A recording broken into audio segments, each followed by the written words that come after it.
우리 로마서 3장 19절과 20절 두 절의 말씀을 보겠습니다.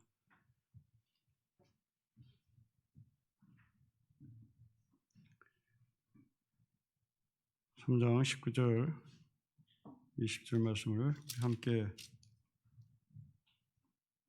전체를 읽겠습니다. 우리가 알거니와 무릇 율법이 말하는 바는 율법 아래에 있는 자들에게 말하는 것이니 이는 모든 입을 막고 온 세상으로 하나님의 심판 아래에 있게 하려 함이라. 그러므로 율법의 행위로 그의 앞에 의롭다 하심을 얻을 육체가 없나니 율법으로는 죄를 깨달음이니라. 아멘. 우리는 지성을 가지고 있고 감성을 가지고 있고 의지를 가지고 있습니다. 하나님이 주신 겁니다. 우리는 지성을 통하여 하나님을 알아가는 것이고 감성을 통하여 하나님께 예배하는 것이고 의지를 통하여 하나님의 뜻을 헤아리고 그 뜻을 따르는 것입니다. 하나님이 우리에게 주신 목적입니다. 그러나 사람은 자신이 갖고 있는 지식으로 사람을 음해하고 사람을 피 흘리는데 자신의 지식을 사용합니다.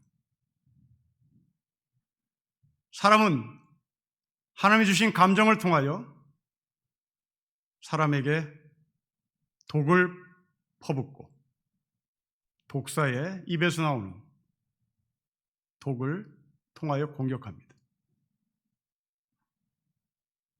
또한 하나님께서 우리에게 주신 의지적 결단을 통하여 우리는 하나님을 바라보고 하나님의 뒤를 따라함에도 불구하고 하나님을 두려워하지 않습니다. 이것이 사도 바울이 지난주에 우리에게 던진 메시지입니다.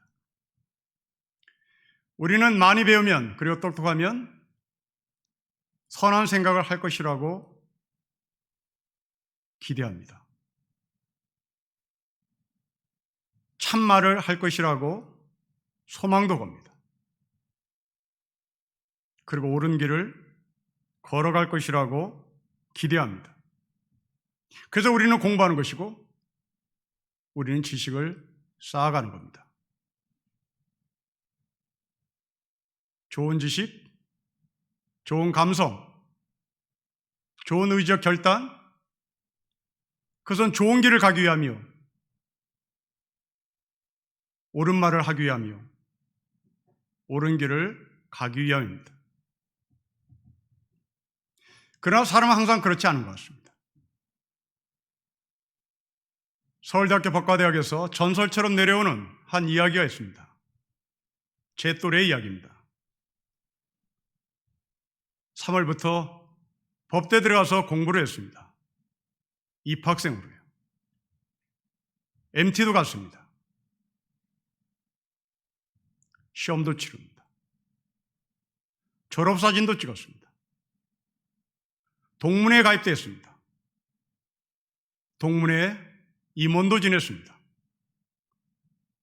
결혼할 때 법대 교수에게 주례를 부탁했습니다. 법대 교수는 기꺼이 주례를 섰습니다. 그러나 이 모든 것들은 가짜인 것이 드러났습니다. 학생도 아니었고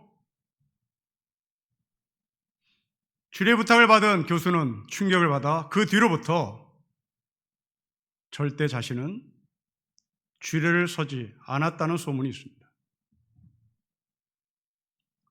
이 사람이 법대에 들어가서 공부를 할 정도면 실력 있는 사람입니다.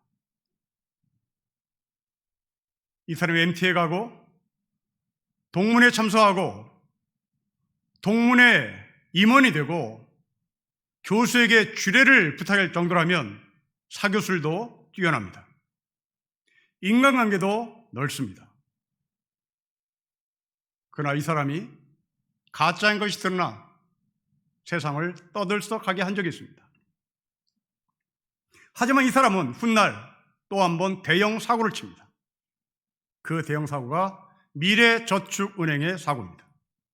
총 200억의 서민들의 등을 갈취한 끔찍한 사건입니다. 이름도 기독교인의 이름이어서 인터넷을 검색해 보니 이 사람의 종교는 개신교였습니다.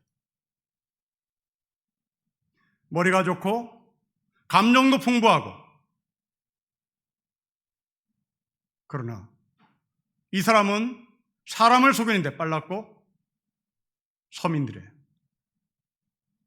그 피 같은 돈을 빼앗는데 빨랐습니다.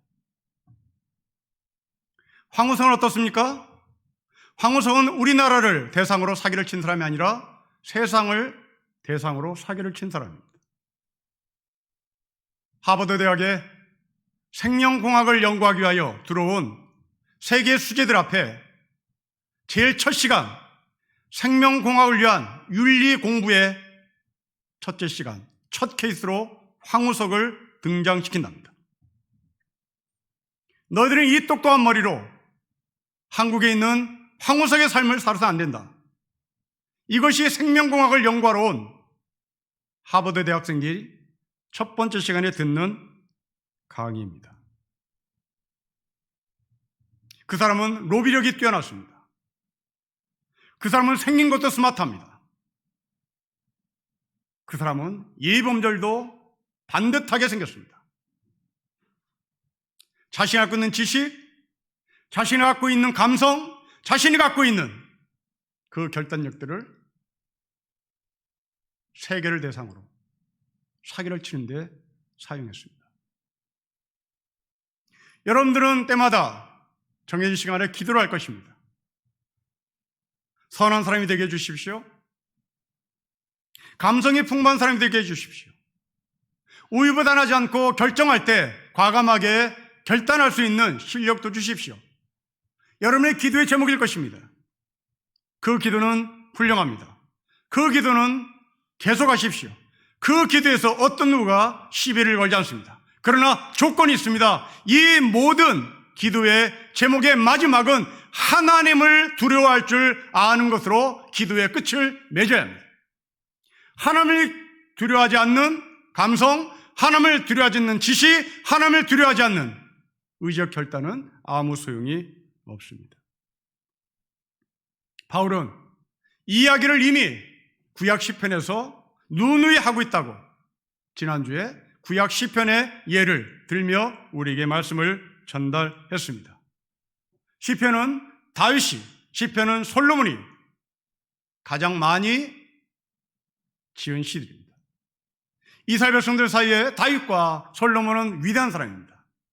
하지만 그 위대한 다윗과 솔로몬도 인간의 죄성 앞에서는 아무것도 아닌 것을 확인시켜주는 대목이 지난주에 우리가 나눴던 말씀입니다. 이제 다윗은 시편을 뛰어넘어 율법의 세계로 들어옵니다. 여러분 19절 말씀을 보십시오.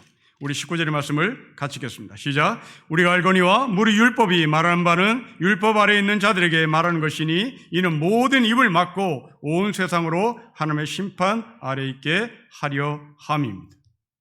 여러분 여기서 우리는 19절에 모든 입을 막고 라고 하는 단어에 대단히 불쾌감을 가질 줄 모르겠습니다.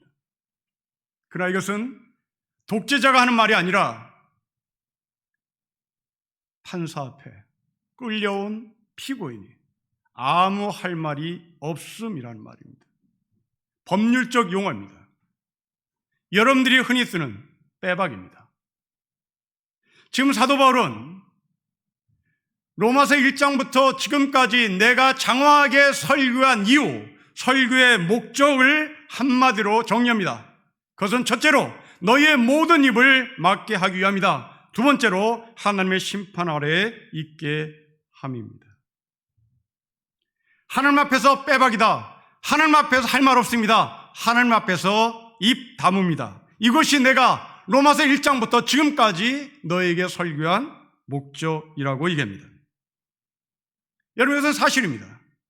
요한복음에 나오는 가늠하다 현장에 붙잡힌 여인의 이야기를 보십시오. 율법에 의하면 이 가늠한 여자는 돌에 맞아 죽어야 되는 겁니다. 이 여자는 끌려왔습니다. 그러고 남자들은 돌 하나씩을 들었습니다. 남자들은 이 여자를 죽이라고 외쳤습니다. 율법을 범한 이 여자는 침묵했습니다.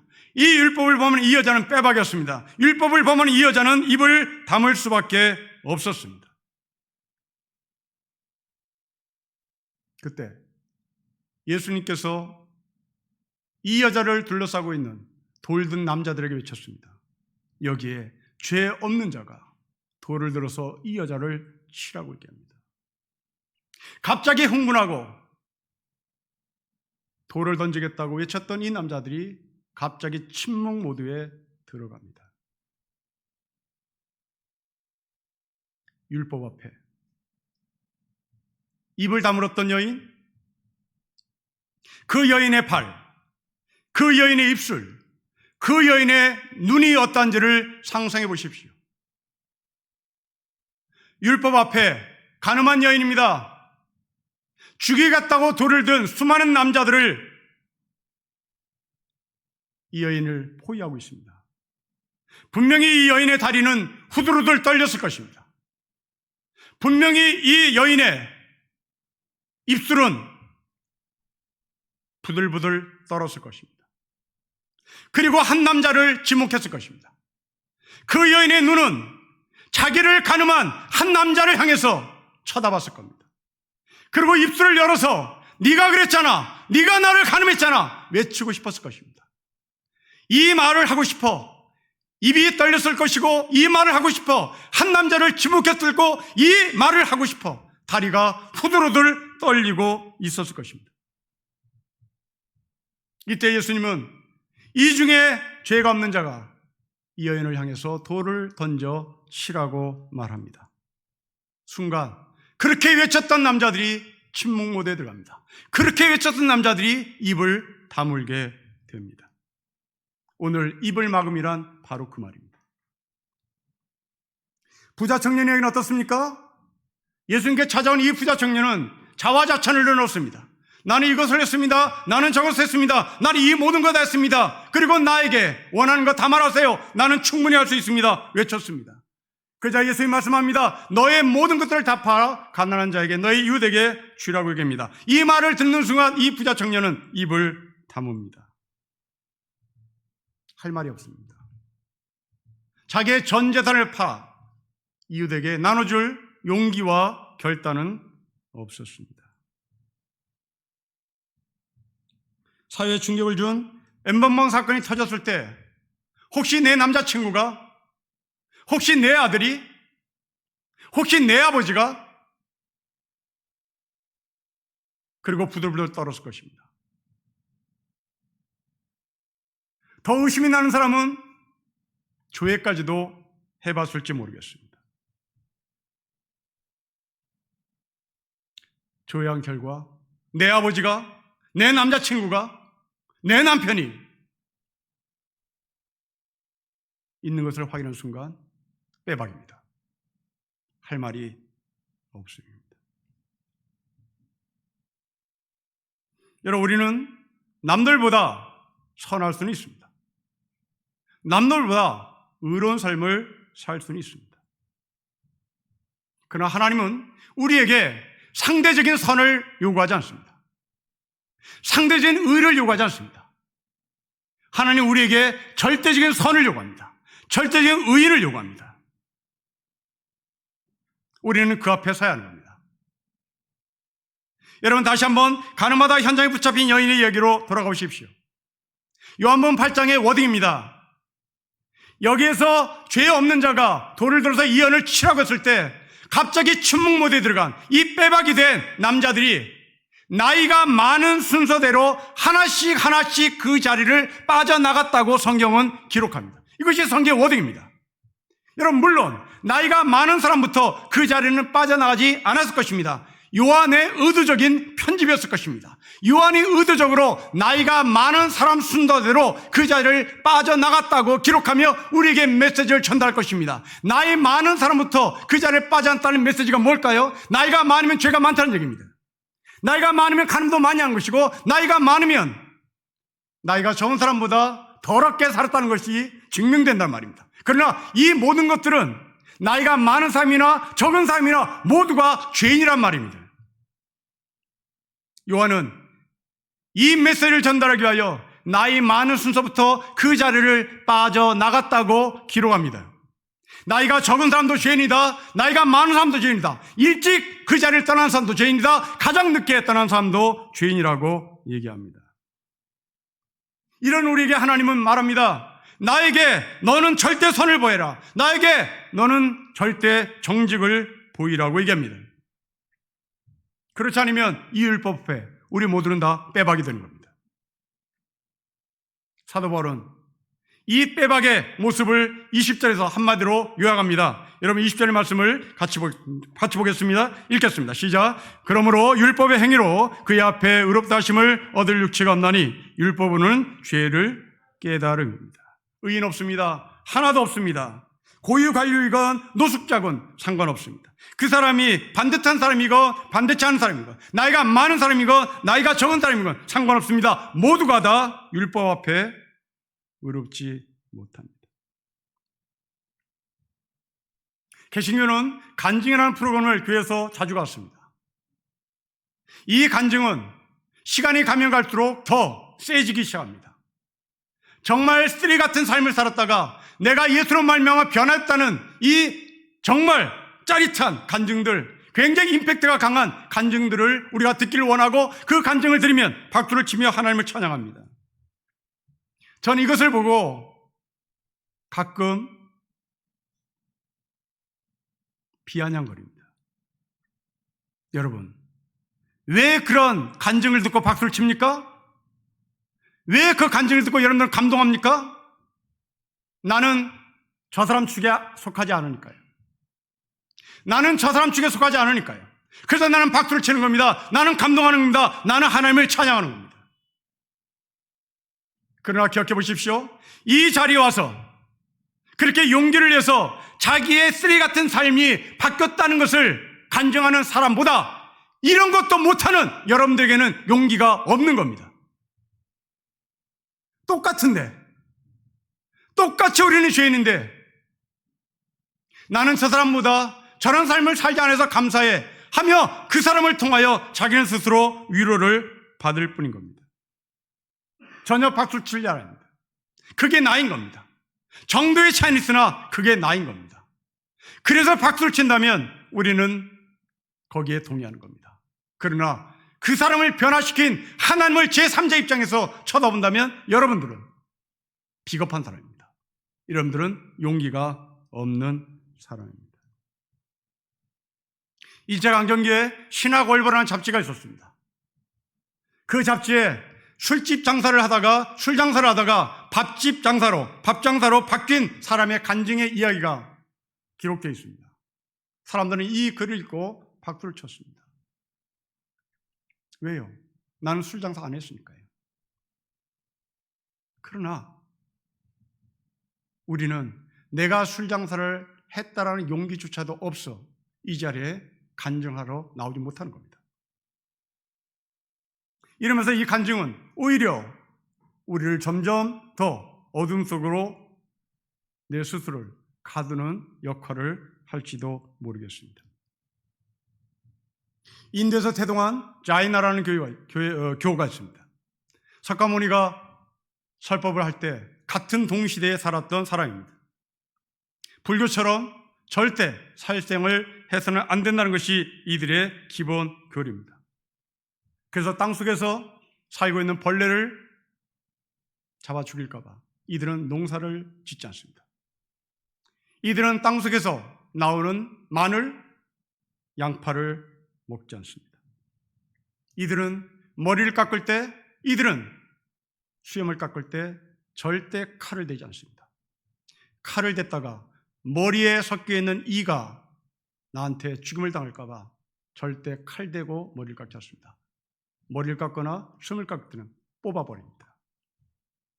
이것이 자이나교리의 기본 교리입니다. 브로콜리는 언감생식 먹을 수 없습니다. 브로콜리의 그 복잡한 속에 벌레가 있을까 봐 이들은 브로콜리를 손에 대지 않습니다. 저는 이런 사람을 존경합니다. 하지만 어느 누구도 완벽하게 내 일생 가운데 벌레를 먹지 않았다고 말한 사람 없을 것입니다. 이들의 율법 앞에 이 자이나 교회 교인들은 할 말 없음이 되는 겁니다. 채식주의자 같을 것입니다. 제 아무리 자기가 완벽하게 채식주의자의 삶을 살았다 할지라도 나도 모르게 우유를 마신 사람이 있을 것이고 나도 모르게 우유가 섞인 음식을 먹은 사람이 있을 것입니다. 이것이 바로 율법이 할 말 없게 만드는 기능입니다. 저는 이렇게 말하는 바울의 말에 질문 하나를 던지고 싶습니다. 과연 율법은 우리 입을 막는 기능을 하는 것일까? 네, 율법은 우리의 입을 막는 기능을 분명히 합니다. 부자 청년, 입을 다물겠습니다. 가나바다 현장에 붙잡힌 여인을 죽이겠다고 덤벼들었던 돌든 남자들의 입을 막았습니다. 그리고 그들은 예수의 곁을 떠납니다. 그런데 놀랍게도 이 예수의 곁을 떠난 부자 청년, 예수의 곁을 떠난 돌든 남자들, 그 뒤로 어떻게 살았는지 성경은 기록을 하지 않습니다. 예수를 떠난 부자 청년, 예수를 떠난 돌든 남자들, 그들은 어디 가서 무엇을 했는지 성경은 관심을 갖지 않습니다. 하지만 붙잡혀인 여인을 보십시오. 이 여인도 사람들 앞에서 할 말이 없었습니다. 예수님 앞에서도 할 말이 없었습니다. 율법의 기능이 할 말을 없게 만들었기 때문입니다. 그런데 예수님은 이 할 말을 잃은 여인에게 말을 겁니다. 너를 정죄하던 남자들 다 어디 있느냐? 여러분, 이 이야기를 들었던 여인의 발, 입술, 눈을 다시 상상해 보십시오. 이전에는 분노가 치밀어 다리가 후들후들 떨렸을 것이고 어느 한 남자에게 눈길이 가고 그 눈길이 간 그 남자가 바로 나에게 가늠한 사람입니다 하고 입을 열어서 폭로하고 싶었으나 남자들이 무서워 다리만 후들후들 떨리고 입술을 부르르 떨고 분노에 찬 눈물을 머금었던 이 여인이 예수의 말걸음에 응답을 합니다. 너를 정죄했던 사람들이 다 어디 있느냐? 이때 여자의 발, 이때 여자의 입술, 이때 여자의 눈길, 그것은 분노에 찬 눈길이 아니었을 것이고 나를 가늠한 한 남자를 침묵해서 저 사람도 책임을 져야죠 라고 말하는 그 이야기가 다 사라지며 죄 용서하시는 하나님의 은총에 이 사람은 뜨거운 눈물을 흘렸을 것입니다. 입술을 파르 떨며 통곡을 했을 것입니다. 후들후들 다리가 떨리는 그 다리에 힘이 빠져 그냥 쓰러지고 말았을 것입니다. 그렇습니다. 말이 없음, 입을 열게 함, 빼박, 다시 회복. 그 사이에는 예수가 계십니다.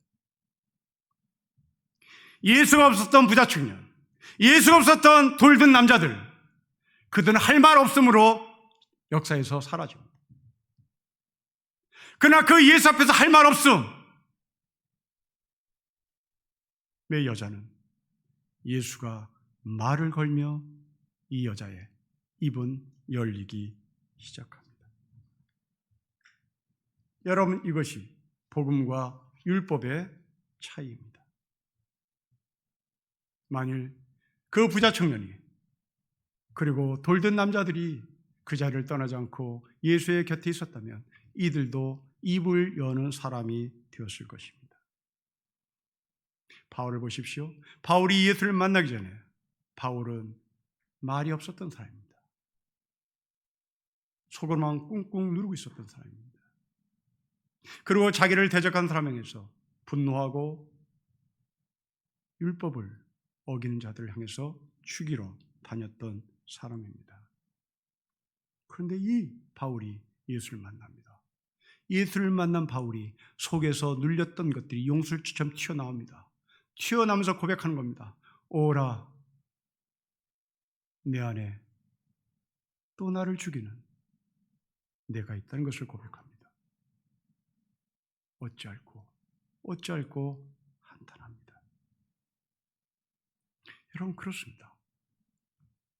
여러분들이 예수를 만나면 입이 열린답니다. 예수를 만나지 않으면 우리는 율법처럼 깊숙이 여러분의 감정과 여러분들의 생각들을 집어넣습니다. 폭행하는 아버지를 만난 아이들은 울지를 모릅니다. 여러분들에게 눈물이 없는 사람들은 아마 누구한테 폭행을 당한 사람일지도 모릅니다. 우리 대운이가 그렇습니다. 우리 대운이는 울 줄을 모릅니다. 아무리 때려도 울 줄을 모릅니다. 무섭게 때려도 울 줄을 모릅니다. 상처가 많은 사람은 울 줄을 모릅니다. 좌절이 심한 사람은 울 줄을 모릅니다. 그것이 눈물샘을 막기 때문입니다. 이 눈물샘을 뚫어주는 복음이 있습니다. 그 복음이 우리 입을 열게 합니다.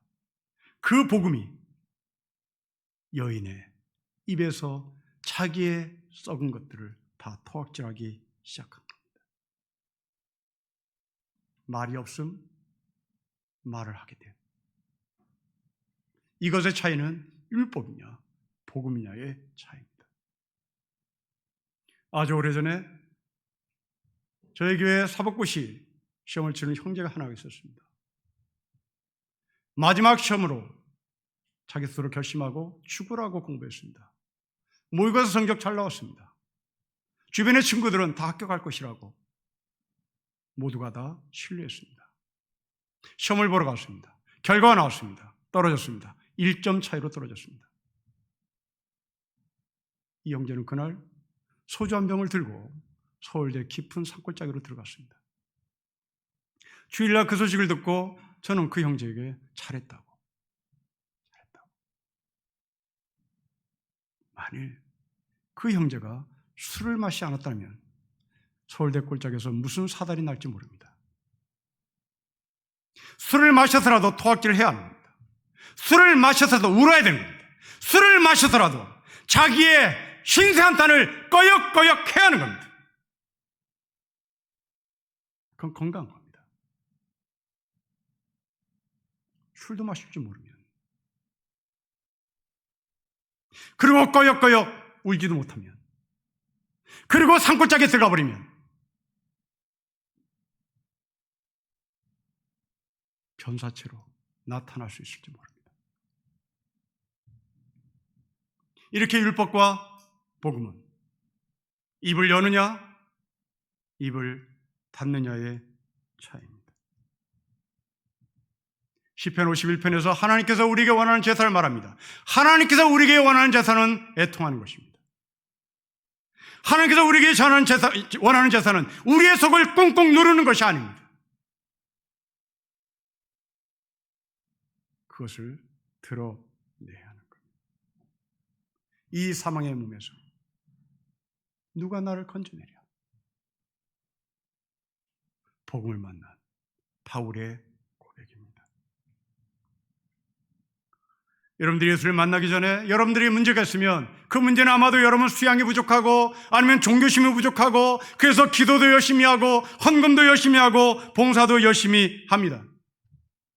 그러나 그것으로 우리의 속에 있는 것은 토악질할 수가 없습니다. 우리 속에 토악질할 수 있는 위력인 것은 바로 복음을 만나는 겁니다. 누가복음 7장에 나오는 향료를 붓는 여인의 이야기를 보십시오. 이 여인은 향유를 붓고 예수의 발을 씻기 시작합니다. 그리고 자기의 머리카락으로 예수의 발을 닦습니다. 이때 바리새인들은 발을 닦는 여인 앞에 앉아있는 예수를 바라보며 속으로 말을 합니다. 이 사람이, 이 여자가 어떤 여자인지를 알았더라면. 여러분, 이게 율법입니다. 질문을 못합니다. 입을 열지 못합니다. 속으로 자신에게 말하기를 어떤 누구도 모른 채 속으로 이 바리새인들은 말을 합니다. 그러나 이 여자는 눈물을 흘리며 예수의 발을 닦습니다. 이 여자는 창녀입니다. 창녀인 이 여자는 자기 방에 들어온 남자의 시중을 드는 모습 그대로 예수의 발을 씻는 겁니다. 예수가 특별해서 씻는 것이 아니라 이 창녀의 삶은 늘 자기 방에 들어온 남자에게 발을 씻는 겁니다. 나는 창녀예요. 커밍하는 겁니다. 예수를 만난, 복을 만난 이 여자는 자기의 직업을 감추지 않습니다. 자기의 직업을 속으로 삼키지 않습니다. 자기 방에 들어온 손님 남자처럼 예수를 그렇게 대합니다. 반면에 바리새인들은 자기의 속을 열지 않습니다. 이 여인을 보고 예수님이 말합니다. 너의 선한 이 행실은 두고두고 사람들의 입에서 입으로 전달될 것이라고 얘기합니다. 결국 바울은 설교의 목적입니다. 유대인을 책망하려고 하는 것이 아니라 유대인들아, 복음을 만나야 됩니다. 입을 담은 유대인들아, 입을 열어야 된다고 얘기합니다. 속으로 안으로 기어다니는 사람들아, 복음을 만나 그것을 토악질해야 된다고 말하는 겁니다. 폭행하는 아버지, 폭행하는 남편 밑에 생활하는 여인들이요, 생활하는 딸들이요, 안으로 숨기면 우리는 죽는 겁니다. 토악질해야 합니다. 쏟아내야 하는 겁니다. 아랍 속담에 햇빛만 쏟아지는 곳은 사막이 된다. 모든 햇살은 사막을 만든다는 말이 있습니다. 인생에 있어서 이것은 진실인 것 같습니다. 우리 인생에 늘 웃음만 있다면 우리 인생은 건조한 사막이 될 뿐입니다. 우리 인생에는 눈물이 있어야 합니다. 우리 인생에는 비도 와야 합니다. 검은 먹구름도 있어야 합니다. 우리의 눈물과 우리의 애통은 실패한 인상으로 낙인 찍는 것이 아니라 복 있는 사람으로 이동하는 축복의 자리입니다. 세상은 울면 안 된다고 얘기합니다. 세상은 웃어야 복이 있다고 말씀합니다. 그러나 예수님은 우는 자가 복이 있다고 말씀합니다. 눈물을 뿌리며 씨를 뿌린 자가 기쁨으로 탄을 거두는 겁니다. 우리 믿음의 선배들은 늘 그렇게 울었습니다. 대안 없는 긍정적인 마인드는 여러분들의 일생을 바로 서게 하지 못합니다. 부활은 십자가가 전제될 때만 성립되는 단어입니다. 꿈들은 개꿈이 되지 않는 기준은 지금 여러분들이 눈물을 뿌리며 그 꿈을 손에 들고 있어야 되는 겁니다. 예레미야처럼, 세례요한처럼, 바울처럼 우리 울어야 되는 겁니다. 눈물 없음, 할 말 없음, 입 다문, 이것을 넘게,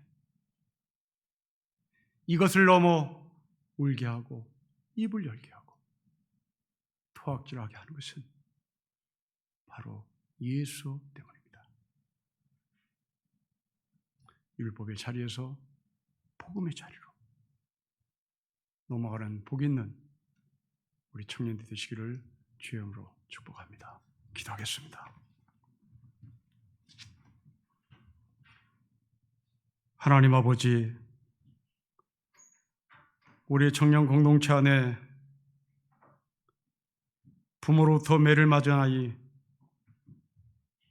남자친구로부터 폭행당한 사람, 사회생활하며 짓밟힌 사람,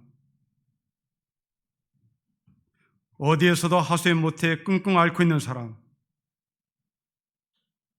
찾아가 주십시오. 입을 열게 해 주십시오.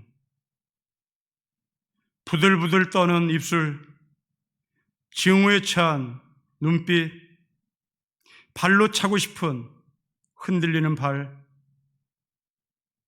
복음으로 옮겨주셔서 애통하며 어찌할꼬 하나님 앞에 쏟아놓으며 쓰러진 우리가 다시 차별을 하고 신발끈을 동여매고 주님의 뒤를 따르게 하옵소서.